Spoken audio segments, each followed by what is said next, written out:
Hi guys, my name is Janne and here are at least 8 tips for email usage, and these are geared towards designers. I think that at least 2 of them are really designer specific and the rest of them are quite general and everyone could benefit from them. If you like spoilers, just check out the timestamps from the description and let's get started. Tip number 1.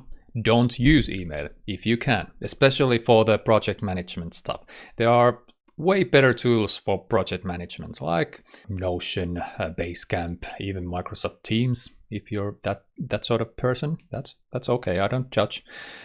They have, of course, file management, commenting, and all the other good stuff. Maybe the biggest benefits of a project management software is that you can concentrate. You are not bombarded with messages about different stuff. You can focus on your current project and maybe later just open the email if you have to, but until then you can focus. Number 2, utilize the comments features in your design software. For example, Figma has a brilliant commenting system.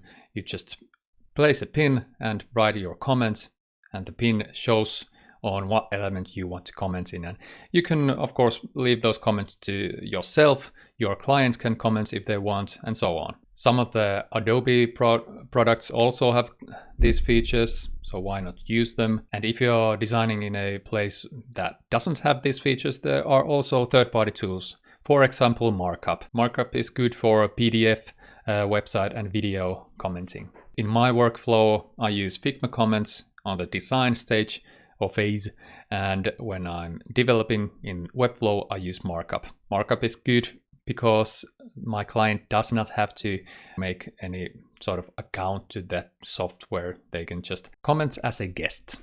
Number 3 is know your email software. We're getting to the actual email parts of this video. So you should know your software. I like to use Google Workspace in my browser. I don't usually use desktop apps because I do not want to emphasize the importance of emails. The main things you should know how to do is archive emails, search emails, maybe filter, tag emails, and so on. There are usually keyboard shortcuts for these things and you should look them up. The 4th tip is Inbox Zero. Many of you probably know this, but for those who don't, the cornerstone of Inbox Zero method is archiving your emails so that in your inbox there are only unread messages or those that you haven't acted upon yet. In a best case, you would have an empty inbox, hence the name Inbox Zero. The fastest way to get started with Inbox Zero is find a way to select all your emails in your inbox and then just archive them. Archiving is not deleting, so don't be afraid, you will not delete those emails. If you like to search them, basically every email client has a search function, so use that. And I gotta say, this really helps for the anxiety.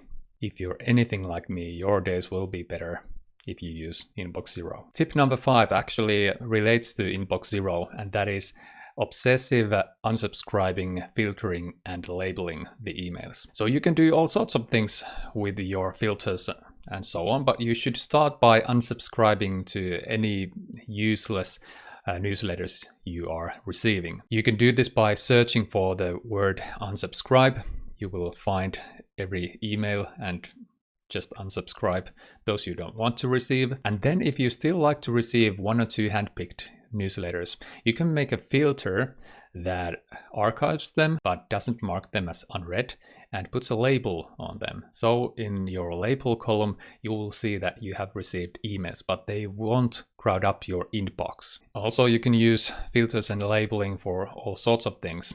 I label login notifications to some clients, bigger clients, every email from accounting and containing the word receipts, and in that way I know when I have received them, but only few of those end up in my inbox because the inbox is just for the actual urgent, important emails.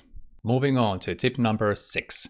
templates and automations. Of course, you can make templates, save them in your email system. You probably know the questions you get asked a lot. You should have pre-written templates for those. And automation is, in a way, next step from the templates.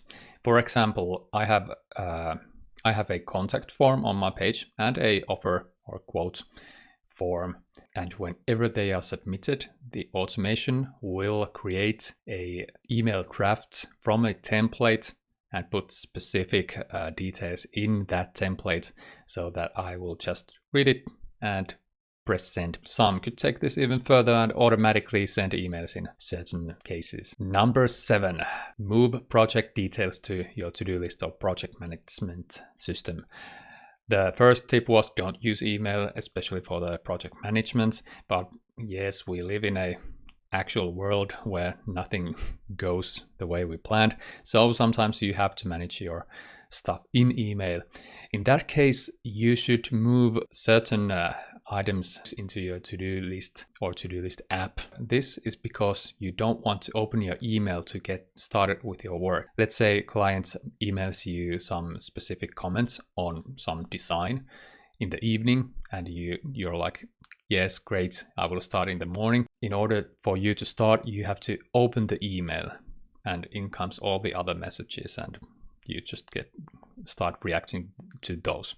Better way is to just maybe even copy the email to your to-do list app and start with it when the morning comes. And lastly, number 8, manage expectations. So we all probably know that email is quite fast-paced communication tool, and we have this urge to answer quickly, answer in the evenings and the weekends. But when you do that, you also teach your clients and other people to expect that. And it does not have to be that way. You can do this just by answering a bit slower. Then people will know that you're focusing on other things, or you're in a hurry, or they won't even notice.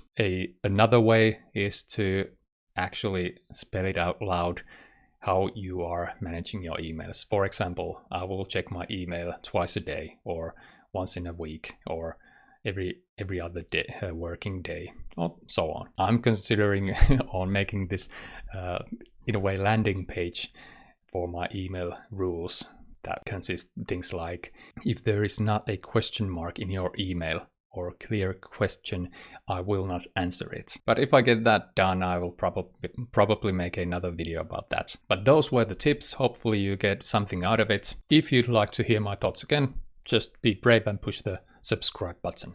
That's all. Have a nice day. Bye.